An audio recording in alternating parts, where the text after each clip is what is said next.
迎收看关键时刻，我是张道和。二战时期的苏联有个重要的领袖叫做史达林，他在红场阅兵时，他曾经说过：现在敌人已经在我们的家门口了，但是我们的军队会带着胜利凯旋。在这一场阅兵，在这一场的所谓演说里面，俄罗斯士气大振，最后他把德军纳粹给驱逐，他们取得胜利。而在2025的今天，普丁也要用这种方式来进行一场大阅兵，但这场阅兵被形容是史上最危险的阅兵，原因是因为泽伦斯基已经发话了，乌克兰没有办法保证领袖在莫斯科的安全，这背后当然是有美国的影子在。尽管在这样威胁之下，俄罗斯把它的整个防空非常多的一个加大，俄罗斯已经在莫斯科周边部署了高达280组的防空系统，甚至有这个抓到所谓的炸弹客，他们要在阅兵典礼的当天来进行一个引爆。各国元首包括生病的生病，有事的有事，不去的不去，大家都怕这种压力，但是唯独一个人，那个人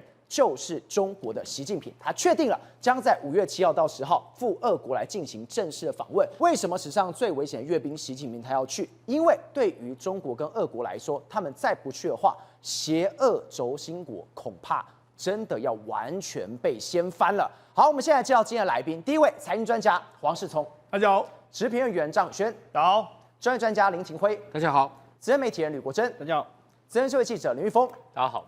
世聪，泽伦斯基都已经呛了，我不保证你习近平安全，为什么一定要去？为什么一定要办？因为这两个老大哥再不硬起来，真的就完蛋了吗？没错，中国跟俄罗斯呢，面对这个美国的步步进逼之下呢，他们两个不得不又合作，而且两个要抱得更紧，要取暖。我怎么这样说呢？是在5月9号的时候呢，是这个俄罗斯呢，他们战胜纳粹德国80周年的纪念。那照往例来说的话，战胜日来说，胜利日来说，都会大阅兵嘛。对。那今年又是80年，那当然普丁要扩大这个扩大来游行嘛。虽然说，我们这个战胜利日这段时间我们不打仗，但是呢，泽伦斯基不甩你这一套。泽伦斯基就说好。你呢，既然要办这个大阅兵的话，他就直接呛瞎，我无法保证很多领袖，包括习近平等等，在莫斯科的安全。但是习近平为什么要去？因为习近平必须要跟这个普丁站在一起，而且这一次听说了，在整个这个所谓阅兵大典上面来说的话，这个所谓解放军也准备去那个地方哦，解放军也会到那个地方哦，然后一起参加这个红场的这个阅兵哦。接受教育，所以等于是中国跟俄罗斯他们一起教育最高领袖，一起教育他们自己的部队。好，那为什么会害怕？因为说真的啦，这个泽伦斯基后面有老大哥嘛，川普在那边，川普在后面帮他 push 啦，你就去炸啦，不要怕。没错，因为什么？川普就直接跟普丁说嘛，如果你不达成协议的话，我们会给泽伦斯基很多东西啊，比他以往获得的更多嘛。那美国跟这个乌克兰不是已经贸易这个所谓这个矿产协定都签了嘛？对，所以美国就不演了。你看这几天美国什么？美国给了大批的 F-16废弃的，美国已经废弃了，但是他要用在什么？给这个因为乌克兰拿到很多来自欧洲的 F-16嘛，然后台霸底火力现在零件都给你，随便你啦。另外他还给他什么？给他爱国者飞弹的武器嘛。所以等于是为什么泽伦斯基敢说这句话？乌克兰无法保证习近平等领袖在莫斯科的安全，因为后面有美国嘛。所以才跟你说，事实上这一次习近平真的。他也身冒非常大的危险，他无论如何都要参加这一次的阅兵大典。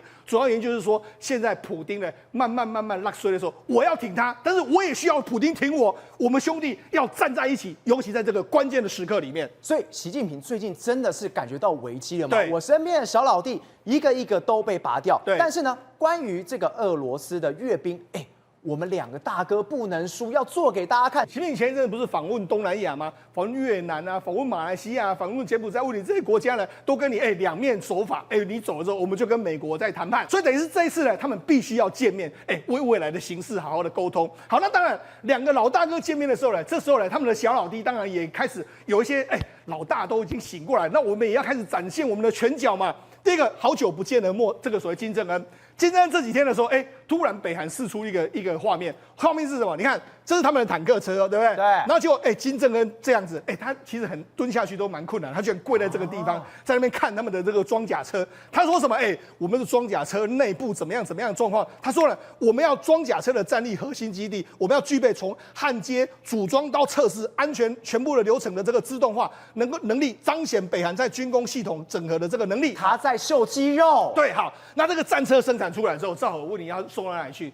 送到前线莫斯科去嘛。你莫斯科如果你要武器的话，我们帮你生产嘛，好，所以等于是老大你别出来，我在后面听你。好，另外第二个国家是什么？伊朗。伊朗就说什么？我们最近我们不是说前一阵子这个伊朗被攻击吗？对，伊朗就说，我们有完成一个这个盖萨姆这个巴希尔的这个飞弹。那这飞弹来说，可以飞大概1200公里，无需 GPS 就可以精准的命中目标。然后他说什么呢？只要你美国攻击我的时候，我就在这个地方合理的打击美军啊。所以等于是你看。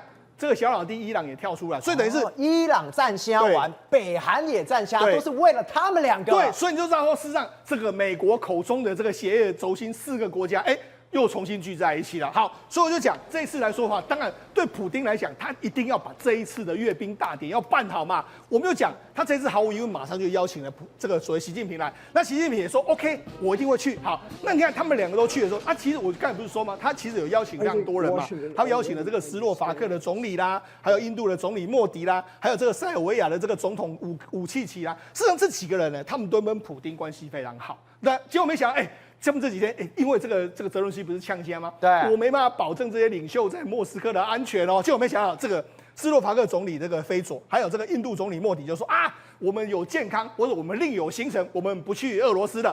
那而且他们觉得最可怕的是什么？印度总理什么？对，他是不是已经选边站好了？选边站完之后，我连去都不去哦。对啊，我也不想去演喽，我就选美国喽。当然了，我们讲，因为现在正在贸易谈判的过程里面。照我问你，如果他这个时候印度总理跑到这个俄罗斯去，川普气炸了。对啊，贸易谈判别谈的，所以他目前为止当然不会去嘛。好，那另外一个就是这个武契奇是塞尔维亚总统，他原本说他不去，但是后来可能普丁说我叫你来，我以前那么挺你不华民主，后来他就说好了，我会出席，但是会不会真的出席，我们不知道。好。那你知道，为了这一场这个所谓莫斯科的这个大阅兵的时候，你知道吗？这个现在其实普丁也不是不怕，他也非常害怕，他也很怕说，你该不会发射什么飞弹或者什么无人机来攻击我吧？就他现在已经从俄罗斯周边呢调了所有的防空武器。你知道现在俄罗斯莫斯科的上空有什么？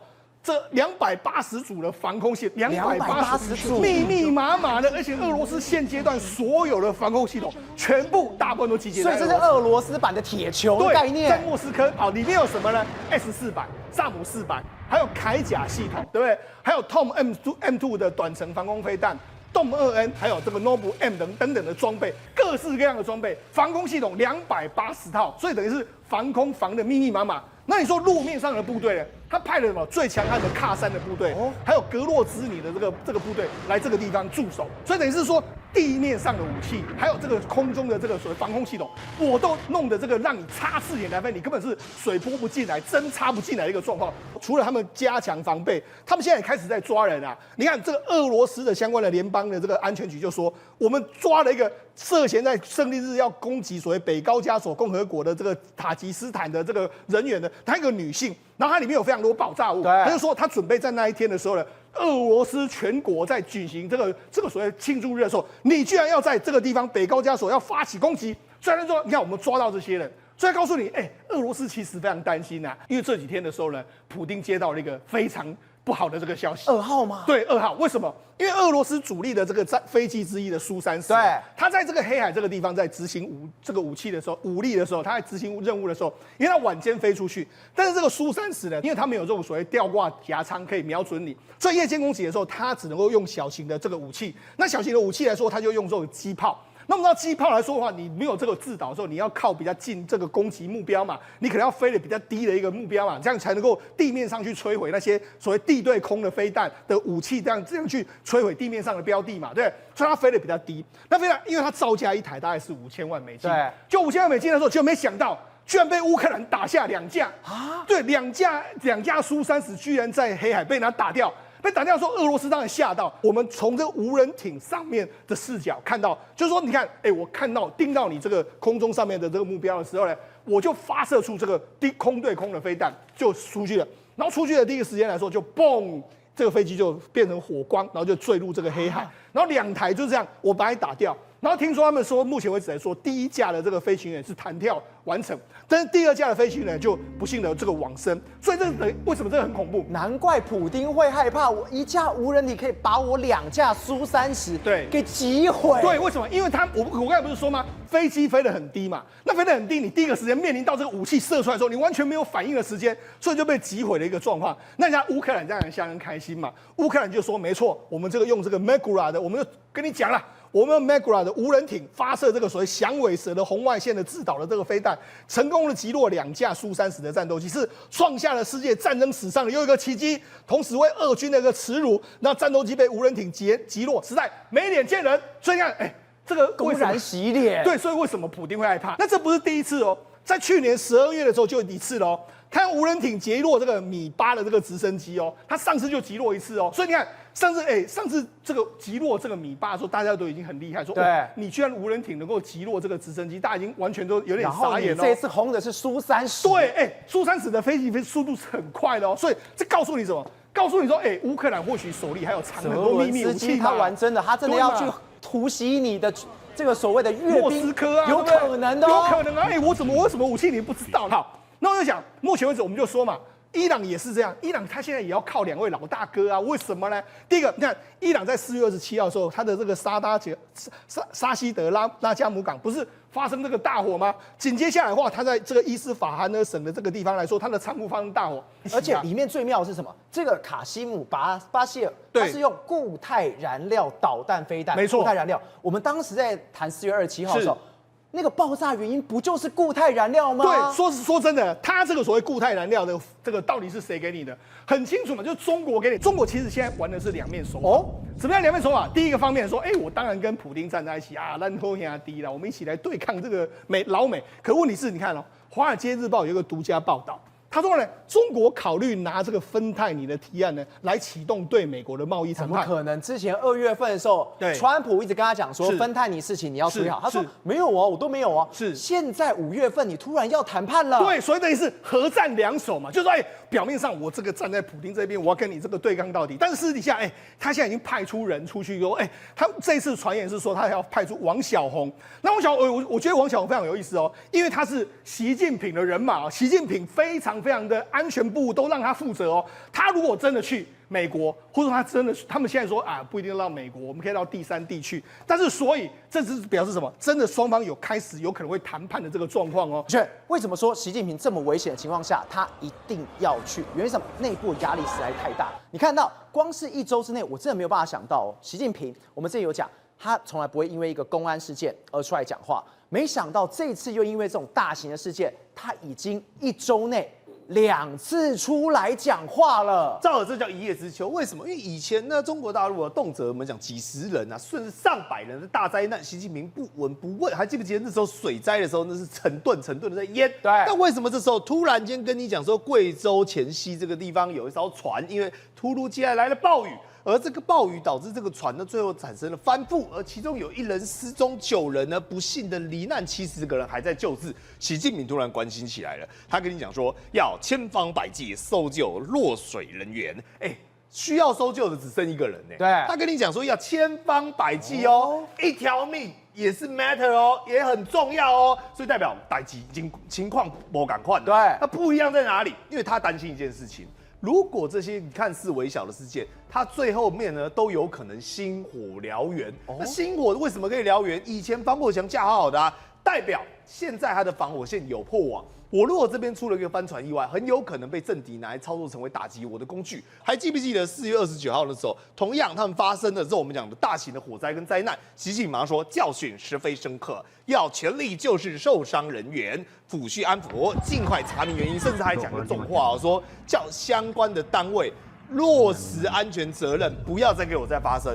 就现在马上再出意外，对不对？包括连李强这时候也跳出来讲说，5.1已经快要到了，对不对？所有游客大家都要出来玩了，所以这个时候你一定要皮给我绷紧。所以你想想看，他们都讲说皮要绷紧，结果这艘船还是这样就直接翻掉了。所以代表一件事情嘛，你仔细对照，不管是辽宁曾经发生的我们讲那个大火，或者是山西太原所发生的这个爆炸。他都一再再的触碰到了习近平他一个很敏感的神经，这个敏感神经就是说，他现在对于整个维稳的事件绝对控制力上来讲，跟过往有天差地别的差别。所以从5·1假期来看，为什么习近平他要说这么重的话，一定要汲取教训，不要再让它发生这样的事情？哎，他们5·1假期这灾害事件也太多了吧？对，所以赵看来大家没有汲取教训，为什么呢？因为呢，我们同样也是在广西南宁这个地方有一个叫做方特东盟，还记不记得？哎，各位啊，这个东西我吓死了，它是自由落体哦。你有没有玩过大怒神？有，大怒神很刺激嘛，很可怕嘛。但我看到这个，我觉得更可怕。你知道为什么吗？因为大怒神只是上去跟下来而已，结果它这个不是一规机起火，刚刚整只起火，哎，真的起火嘞！对啊，跟焚香一样，你不讲哎。那是我们讲的，不知道上面还有没有游客，应该是没有，但大家看到会吓死一样哦。5·1连假的第2天哦，5月2号，他跟你讲说，有人呢搭着直升机啊要去巡视，这是什么景观直升机，也就是说你可以游这个景，但是很巧妙的是什么？当这个直升机突然间你看的时候，哇，低空飞行不对，坠落了，直接等它摔下来，而且赵，你知道最尴尬的是什么吗？它摔下来的地方刚好是大家拍照的景点，所以整个游客哦，好像大家当没事一样，马上拿着手机开始对着直升机一起拍，想说天外奇迹，开始一直在猛拍，但是底下有一个人已经压到罹难了，对，而且飞机上还有4个人呢，那你想想看，一般出车祸都很严重了，这4个人这样重摔，难道不严重吗？来，就到5月4号又发生了，而且这个地点上海。中国非常重要的，我们讲这种经济都市，它有一个叫欢乐谷的地方。你看哦，突如其来间哦，有一栋建筑物开始我们讲喷起了火柱。那这是游客，你知道吗？你有没有仔细注意到，很多人哦，有些人还拿着手机在拍，为什么？他们以为那是表演特效，他们也说哇，都出大事了，还表演情况，哇，5一连假人潮火，你没想到连建筑物都特别火啊！他们就以为是表演，然后就拿着手机拼命拍，后来发现搞砸了，不是啊，这不是特技表演啊！但我讲这些东西，你还可以解释成意外。但这件事情哦，就诡谲万分。这在山东有一个叫枣庄的地方。对，那你知道它发生什么事吗？就是这台车直接往公车站里面撞进去。对，那这时候有几个说法，到底是说自驾失灵呢，还是说刹车不及呢，还是物理性障碍？因为你可以看到的是它的速度非常快，对，而且我们讲它直挺挺的，就直接往所，你看哦，特别有还撇过去哦，它是撇过去超车，嘣一个，直接把公车站，因为公车站很多人在等公车嘛。造成了7条人命就这样的，我们讲的消失了，而且有关当局呢就把这个消息给封杀掉。你到底是真的不幸发生意外，还是说你是对于当局有点不满，对于你的生活状况有点不满，对经济不满，所以呢你不想活了，借以来表达抗议？这个很重要。如果你有抗议成分在里面的，不好意思哦，直接全部封杀，因为你会这会制造社会动荡嘛。人家会觉得说，哦，你是不是因为想要表达什么样的这个不满啊？但赵和啊，表达不满有很多种方式啊。有些人呢做这种最激进的，但有些人你知道吗？花钱哦就可以松快。这时候5·1最红的是什么？不是刚刚你看到那些景点，这个才叫做人潮嘛。人潮很多哎，这我们很久没有看到中国这么多人了。对，排队排满满哦，你连我们讲的这种我们讲的这种地铁站也看不到这么多人，就他们是要干嘛？去抢一间超市，而这间超市还不是中国的，叫做德国来的超市，叫做穷鬼超市。穷鬼超市，对，那里面卖很多东西，都卖那种我们讲的瑕疵品啊、廉价品啊、集齐品，比如说鲜奶在10个小时到期这种的，就咕噜咕噜咕噜咕噜，一堆人5块钱人民币抢着要喝，为什么？因为便宜啊，反正我马上就把它喝完了，所以一堆人知道吗？大家就是要排这个穷鬼超市，把里面的货架一扫而空，而且各位啊，这还不是只是单一间哦，它是在我们讲中国各地都有连锁。那刚好就是说我们讲的5·1连假嘛，所以无锡圆龙广场这边有一个叫奥乐奇的，它也开，就一样，马上跟攻城战一样，你知道吗？有没有看过那个城门一破，全部都冲进来了。对，跟蝗虫过境一样，扫完，然后比如说哇牛肉好便宜哦，对不对？澳洲牛好便宜哦，反正看到什么，反正全部呢只要是低于价格都抢。来，各位你仔细看它东西真的很便宜哦，比如说呢，这是我们讲3.9块钱的卫生棉。8.9块钱的牛奶，9.9元的白酒，借酒浇愁，愁更愁，才9.9块，喝下去呢，马上笑出来，根本一点都不愁。所以你想想看，在这个情况之下呢，中国内部如果人民只能穷到出游没得玩，跑去抢超商，各地频频发生动荡，习近平心要怎么安？国正，我们刚刚看到那几个画面。现在整个中国内部的压力感觉是一个压力锅，包括有一些什么伤人案件的，或者是有一些比较大的冲突案件，都是封杀到底。而川普知不知道？川普当然知道。川普现在什么？趁你病要你命，除了把你的盟友之外，现在我要抽你的银根。你在哪里赚钱，我就往哪里去抽，往哪里打吗？所以川普今天针对什么吗？针对中国正要刚刚诞生的影剧帝国要开始抽关税，连这个也要打下去。你会觉得很奇怪，中国什么时候有影剧帝国？而且川普今天在自己的推特说，我要对非美国制作的电影征收100%的关税，理由是，这些影音。这些产品已经抢走美国制片人跟片场的生意，导致美国的电影工业迅速走向死亡。你会觉得很奇怪，对，什么时候有人的电影可以挑战好莱坞？可是他还讲说，好莱坞已经受到影响了，严重的打击，你会听不懂。而且川普今天又接着讲一件事情哦，这已经造成是国家安全的威胁了。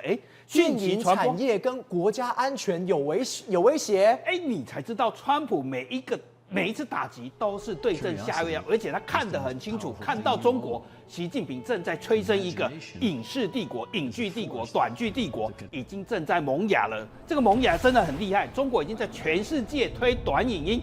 我们可以看这个关税战一开始打的时候，他马上做出一个短影音来嘲讽说，美国如果课了对等关税之后啊，马斯克跟川普啊都要去踩缝纫机，去要锁螺丝啊，这样影片短剧马上推遍全美国。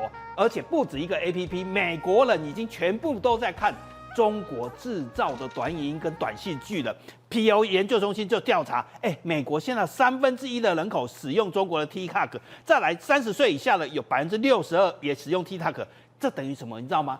中国已经在美国建立了一个类似像央视建议像新华社，我随时想推什么给你，马上就可以推了。我要制造一个短影音来嘲笑川普、嘲笑马斯克，马上就能做到。而且1/3的美国，甚至30岁62%都能看过。短影音跟影片已经成为中国认知作战了。我用 CCTV 也做不到，我用新华社也做不到。可是我做一个影片，马上有60%30岁以上美国年轻人看到，这是多厉害的认知作战。对，我不是在说谎，说的太夸张哦。我来看这个故事，不止 TikTok 哦，我要来讲这个 Real Shark 2024年就去年一下子就下载5000万次，每天的活跃用户200万。我告诉你，这是美国，而且美国苹果 APP 跟 Google Store 里面短剧 APP 就有50个在下载，所以中国已经不止输出一个 TikTok， 连这样 Real Shark 这种短影音大量的下载。所以经济学人说什么？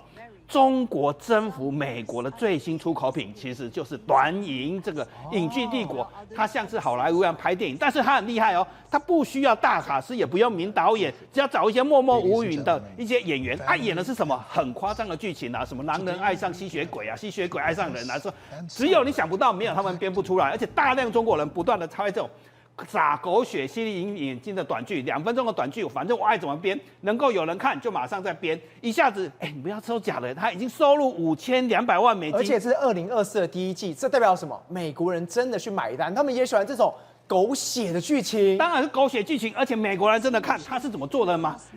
所以为什么川普说他会知道说好莱坞已经被影响了？这些短影虽然是中国人拥有，他跑到哪里去拍？跑到 LA 纽约，跑到洛杉矶跟亚特兰大，同时有好几部的作品同时开拍。这《纽约时报》自己写了，爆款率已经超过 Netflix， 票房已经超过好莱坞了，2分钟的短剧已经称霸美国了。所以这才是川普看到的事情是。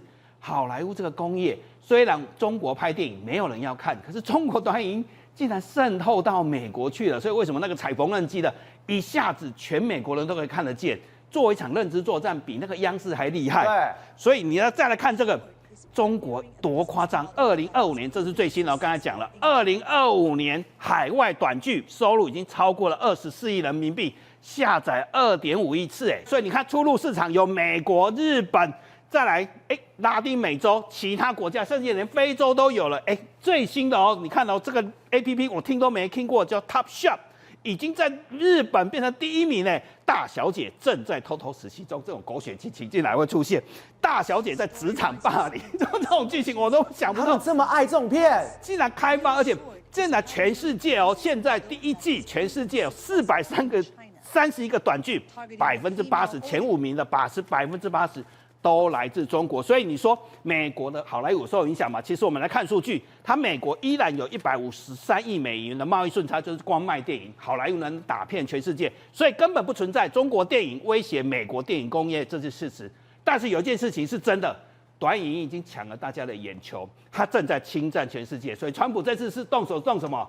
我就是要摧毁中国的短影音的帝国，对我不要让那个踩缝纫机这个丑化他的影片在世界流传的。因为我们刚刚看到了俄罗斯的这个所谓的阅兵，习近平也要去，对他们来讲，他们要把这个团结力拿出来，把他们民族主义完全激发出来。今天路透社也有一篇报道，我今天看的时候我吓一跳，他说台湾总统赖清德将首次举行2战欧洲的战场纪念，这个标题不算什么，是在后面他说有消息人士跟他讲说，赖清德说侵略行径必遭击败。你知道路透社这篇报道，我觉得非常奇特。第一个，他说引述4名的这个消息来源，4个消息来源是来自于这个国安体系，或是来自于什么样的体系，代表说他一定要让你知道，他一定要让你知道，不是只有派1名去阐述这个讯息而已。再来一件事情，台北宾馆是当初签所谓的中日合约的地方，就是台北合约的地方，那也就是结束掉这个中华民国跟日本之间的这个战争的一个战争状态的一个和平条约。也就是说，因为我没办法参加旧金山合约嘛，所以就在台北宾馆签了这个，所以具有划时代的意义。那他这个时间点去做这件事情，而且是挑礼拜四，礼拜四是几月几号？就是5月8号，不是吗？5月8号不就是习近平到莫斯科跟那个普丁一起见面，然后手握手，然后这嘛，就是大家说不要战争了，要和平，对不对？但问题是，大家想一想一件事情哦，在1949年以前哦，因为2战是在45年结束嘛，对不对？中华人民共和国存在吗？它不存在嘛。45年的时候是中华民国存在嘛，所以那你就觉得很奇怪啊。这个一向所谓的台独务实工作者的赖清德，他为什么会一直在呛到，一直往那个所谓的中华民国所谓的中华民国派的这个方向？总统赖清德要变成中华民国派，对，就是往那个方向去进行，而且在跟中国就争中华人民共和国，就是习近平在争所谓的中国话语权的概念，你知道吗？因为路透社里面有提到，就是说对于2战的这个话语权来讲的话，赖清德要把它抓在自己的手里。他不让习近平去那么这个自己在那边阐述说啊，这个中华人民共和国在2战的时候多厉害多厉害，他反倒是用中华民国总统的身份来对全世界宣告，而且是首次哦，这是第一次哦。我们知道说现在全世界就2个集团嘛，邪恶轴心不是吗？对，就中俄这些国家的邪恶轴心，另外一个就是川普这些所领导这些所谓自由民主国家。所以这个部分来讲的话，赖清德想要去展现说，哦，我们就是跟自由民主站在一起的。但是你觉得这是他本身的这种性格吗？当然不是哦。你知道他本身来讲，因为他是选举出来的，对，所以很多事情的话，你必须从选举的角度来看这个问题。我们知道说现在，你说他现在从原本大家说他的台独精孙，到现在还要变成中华民国派，对，这一些后面是有一些考量的，对，有很多内政的考量。什么考量？现在在国内最兴起的是什么运动？大罢免行动，不是吗？那大罢免行动要罢免谁？是罢免那些国民党的所谓的亲中立委们，不是吗？对。那你现在来讲的话，国内正在做一件事情哦，所谓的老台派的、正台派的跟正蓝军的正在集结啊！啊！你看到这张图，这张图是什么？这罗医生所那个所谓的公报出来的、你看那个老台派，比如说像吴淑敏啊、医生啊，这些是老台派的。哎，你看这个所谓的邱卫邦那些将军们，他是所谓的正统的中华民国派的这个所谓的国民党的。那他们坐在一起共商什么大事？共商大事就是来怎么处理有关于这些罢掉立委的这些问题嘛。那也就是说，罢掉那所谓的魏蓝军啊，就正蓝军跟所谓的正绿军，然后去这个去搞这个所谓的魏蓝军。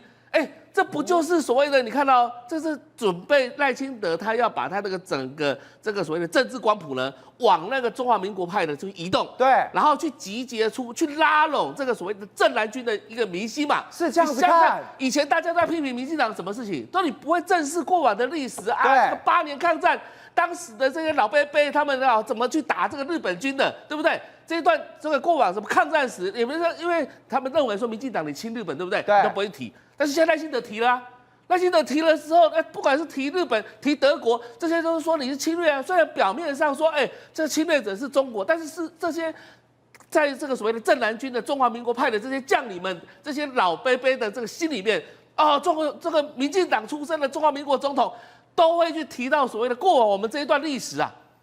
这什么意思呢？就赖清德往中华民国派这边偏了嘛。那这样子的话，是不是可以把正蓝军激出来？对，或者把这个正绿军又把它团结在一起，然后对付谁？就是对付朱立伦他们这些伪蓝军啊，就是所谓的亲中派啦。那这个就是所谓的政治考量。所以我要讲的是说，他其实这一个布局，他不是这么单纯，只是为了外交事务而已。我觉得他对整个来讲的话，它包含内政的部分，它是在考量的。所以到底有没有选票？有没有选票？选票有2种嘛，一种叫这个投票就是当选，一种叫罢免嘛，对不对？所以他现在呢，正在把这个罢免的温度呢，不断的每个月都借由这个议题呢，来让它这个温度不会降下来，以至于说未来的罢免能够大成功。宏观取材，厘清真相，犀利精准，深入剖析，时刻掌握关键，新闻时事不漏接。